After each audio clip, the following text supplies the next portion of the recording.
तुमने कभी सुना है, कुछ खेल ऐसे होते हैं जो खेल में नहीं आते बल्कि जान लेने आते हैं। मैं तुम्हें आज ऐसी ही एक कहानी सुनाता हूँ। ये कहानी है तीन दोस्तों की, अजय, करण और समीर। ये लोग हमेशा रोमांच और थ्रिल की तलाश में रहते थे। पुरानी हवेलियों में जाना, रात में कब्रिस्तान घूमना, भूत प्रेत के किस्सों को चैलेंज करना इनकी आदत बन गई थी। एक दिन इन्हें पता चला कि शहर के बाहर जंगल के बीचों बीच एक पुराना मकान है। लोग कहते थे कि वहाँ एक खेल होता है, मौत का खेल। जो खेलता है, अगर जिंदा लौट आया तो किस्मत वाला समझो, वरना वहीं खत्म। कहानी सुनकर तीनों के दिल में जिज्ञासा और डर दोनों आ गए। करण बोला, यार, लोग तो हमेशा डराते हैं, ये बस अफवाहें हैं, चलो खेलते हैं। अजय और समीर पहले हिचके, लेकिन आखिरकार तीनों मान गए। रात के 12 बजे टॉर्च और कैमरा लेकर वे उस मकान में पहुंचे।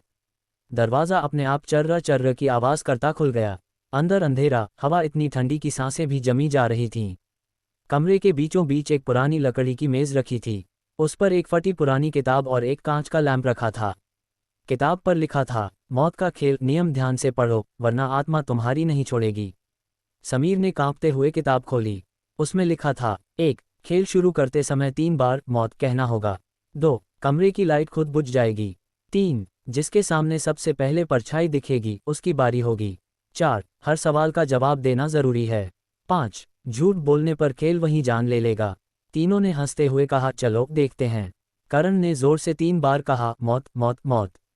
तुरंत लैंप बुझ गया, अंधेरा छा गया। मकान के बाहर से कुत्तों के भौंकने और उल्लू की आवाज़ आने लगी। और तभी दीवार पर एक लंबी काली परछाई उभरी। वो धीरे धीरे हिल रही थी, लेकिन कमरे में कोई नहीं था। अजय कांपते हुए बोला, ये क्या है यार। परछाई की एक भारी आवाज़ गूंजी, खेल शुरू हो चुका है, पहले सवाल का जवाब दो। आवाज़ ने करण से पूछा, तुम्हारा सबसे बड़ा डर क्या है। करण हंसते हुए बोला, मुझे किसी से डर नहीं लगता। अचानक कमरे में जोरदार धमाका हुआ, छत से खून टपकने लगा। आवाज़ फिर गूंजी, झूठ बोला है, सजा भुगत। तभी करण की आंखें उलट गईं, उसका शरीर फर्श पर गिर पड़ा। उसके मुंह से खून बहने लगा। अजय और समीर पागलों की तरह चिल्लाए, ये क्या हो गया। लेकिन खेल रुका नहीं। अब बारी अजय की थी। आवाज़ आई, अजय, तेरी सबसे बड़ी गलती क्या है। अजय डर के मारे कांपते हुए बोला, मैंने अपने छोटे भाई को अकेले छोड़ दिया था, उसी दिन उसकी मौत हो गई। ये गलती मैं कभी नहीं भूल पाया। कमरे में कुछ पल खामोशी छा गई। आवाज़ बोली, सच बोला है, तू बच गया। अब आखिरी बारी समीर की थी। आवाज़ गूंजी, समीर, क्या तू जिंदा लौटना चाहता है। समीर कांपते हुए बोला, हाँ, मैं सब छोड़ दूंगा, बस मुझे जाने दो। आवाज़ ने धीरे से हंसते हुए कहा, जिंदा लौटना है तो अपने दोस्त की लाश पर से होकर निकलना होगा। समीर कांपते हुए अजय और करण की तरफ देखने लगा।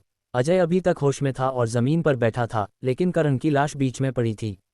समीर ने रोते रोते अजय को धक्का दिया और करण की लाश पर पैर रखकर दरवाजे की ओर भागा। दरवाज़ा अपने आप खुल गया और समीर बाहर निकल गया। लेकिन बाहर जाते ही वो चीखा, क्योंकि हवेली की दहलीज पर करण खड़ा था, लेकिन उसका चेहरा इंसान का नहीं बल्कि एक सड़ी हुई लाश का था। करण ने मुस्कुराकर कहा, अब खेल पूरा हुआ, तू जीत नहीं पाया, मौत का खेल कभी किसी को जिंदा नहीं छोड़ता।